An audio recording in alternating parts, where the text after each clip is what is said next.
My name is Mike Sullivan. I'm a former IRS agent and teaching instructor when I worked at IRS for 10 years. First of all, welcome to my YouTube channel. My YouTubes are short, sweet, and to the point. And my M&M guy back there is always supportive of me. He always gives me the thumbs up. So let me tell you the keys to the 433A and having success with that. I've probably looked at, I don't know, thousands and thousands of these, and most people have no idea how to beat IRS at its own game with the 433A. In many cases, it's the critical piece that IRS is going to use and going ahead, whether you get a payment agreement, put in hardship, or file an offer and compromise. The short version of that, of course, is used at the service center as the 433F.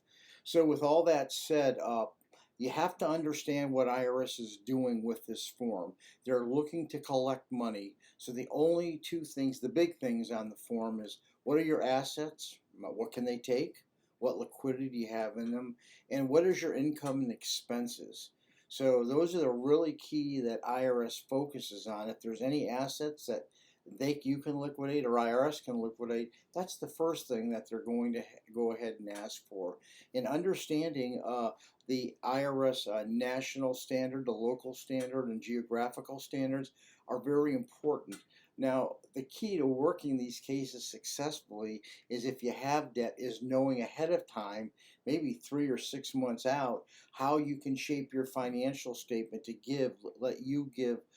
have you give yourself the best chance in working with IRS.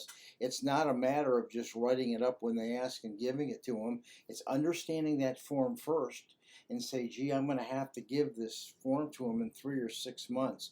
Are there any changes that need to be made? I'll give you a perfect example of that. I'm not going to give all my tips away here, but a lot of people may not have a car payment, yet IRS allows 507 for a first car payment.